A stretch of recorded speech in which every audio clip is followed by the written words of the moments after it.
Counters की। Director साहब, दो स्टॉक्स लेके आइए स्क्रीन पर। एनएलसी इंडिया, यहाँ पर लंबी अवधि का चार्ट आप बनाइए। ये स्टॉक बहुत ही सही लेवल पर आपको पोजीशनड दिखेगा। बहुत ज़बरदस्त बिकवाली के बाद हम लोगों ने 72 रुपए का प्राइस देखा और अब 51 रुपए 10 पैसे पर यह काउंटर आपको ट्रेड करता हुआ दिख रहा है। हमारे देश की सबसे बड़ी लिग्नाइट माइनिंग कंपनी आपके सामने ट्रेड करती हुई दिख रही है अपने बुक वैल्यू के नीचे। चंदन जी, इससे पहले कि ये स्टॉक आपको बाहर निकल जाए हाथ से, जरा स्क्रीन पर देखिए किस तरीके से आपको ये ट्रेड करता हुआ दिख रहा है। फिलहाल 5,50,000 शेयर आपके सामने स्क्रीन पर।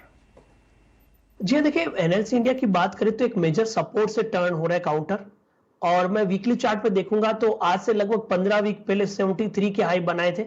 उसके बाद में लोअर टॉप लोअर बॉटम बनाते लगभग 50 रुपए तक के लो बनाए हैं। पिछले 4 दिनों से 50 के आसपास अच्छा एक्यूमुलेशन देखने को बन रहा है, और डेली चार्ट पे मैकेनिकल इंडिकेटर से बाय सिग्नल के साथ lower top lower bottom daily chart में निगेट हुआ है। आज का जो कैंडल है वो एक परफेक्ट बुलिश कैंडल है। 50 रुपए का स्टॉप लॉस से लेना चाहिए। मेरे हिसाब से यहाँ पे 56 से 57 रुपए तक के टारगेट यानी मौजूदा लेवल से 10 से 15% की अपसाइड आपको बननी चाहिए। वीरेंद्र जी, आप ही जरा नजर डालिए, ये एक बहुत ही अतरंगी स्टॉक है। और साथ ही साथ आप देखिए जीएमडीसी इंडिया, जो इसका साथ साथ स्टॉक चलता है, वो 3 या 4 दिन से एक अच्छे मूव में है। एनएलसी इंडिया में आज पहले दिन आपको तेजी आती हुई दिख रही है। यहाँ पर आपको बुक वैल्यू के आधे पर 50 पर ये स्टॉक ट्रेड करता हुआ दिखेगा। वीरेंद्र जी, बुक वैल्यू है 100। एक नजर आपकी भी। जी हाँ शैल जी, अगर आप देखें ओवरसोल्ड स्ट्रक्चर था और ये जहाँ से पुल बैक दे रहा है शैल जी, एक बड़ी बात है कि ये इसका लगभग 17 साल का बेस है जी। आपको देखा ही होगा, हमें सितंबर 2005 से लेकर अब तक ये मीनिंगफुल एक पुल बैक देता है। इसी लेवल से है 50 to 55, और अब अपने इस पुल बैक में आप समझ लीजिए कि ये अपने शॉर्टेस्ट मूविंग एवरेज, जो फर्स्ट एवरेज जिसको इसने नहीं छुआ था 13 अगस्त से लेकर अब तक, इसको क्रॉस करता हुआ 50 to 55, यानी पॉसिबल अगर आप देखें ऊपर की तरफ क्या छकता है वो है 54-56 का जोन, जहां तक ये पुल बैक दिखा जा सकता है। वहां पे क्या है, इसका है 200 day exponential moving average. Exactly Shail ji. तो वीरेंद्र जी, फिलहाल आपके सामने देखिए 10 लाख शेयर तो ट्रेड हो ही चुके हैं, और यहाँ पर जब हम लोगों ने चर्चा शुरू करी थी तब वॉल्यूम था लगभग 5,50,000 शेयर। ये एक बहुत ही हाई बीटा काउंटर है, और अगर आप इसको स्क्रीन पर ही देखें तो यहाँ पर आपने 5 लाख शेयर जुड़ते हुए देखे हैं।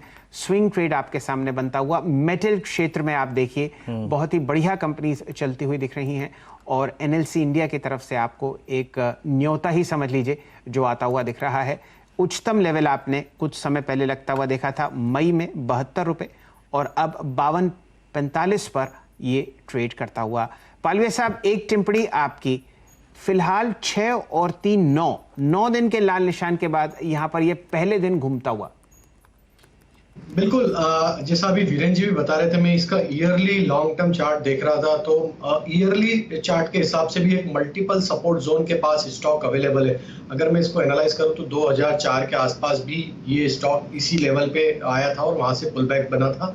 स्टॉक में अगर हम देखें तो जिस तरीके से यहाँ पे सपोर्ट लेवल के पास स्टॉक अवेलेबल है, और अगर हम इसका वीकली और मंथली सेटअप भी देखें तो स्टॉक में एक ओवरसोल्ड टेरिटरी से यहाँ से बिल्कुल हाई प्रोबेबिलिटी के पुल बैक का ट्रेड बिल्कुल बनते हुए दिखना चाहिए।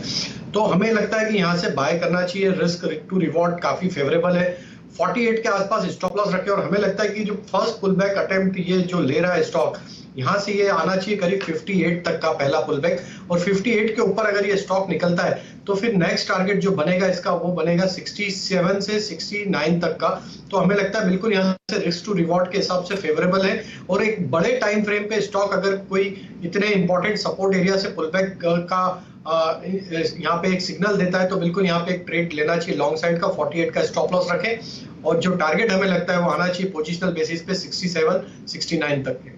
ओके, एनएलसी इंडिया आपकी स्क्रीन पर आप देखें डी हाई पे फ्लो करता हुआ, और 54-55 के जोन में पहले ट्रांच पे इस पर नजर रखिएगा। अच्छा, एक स्टॉक लेके आइए आप।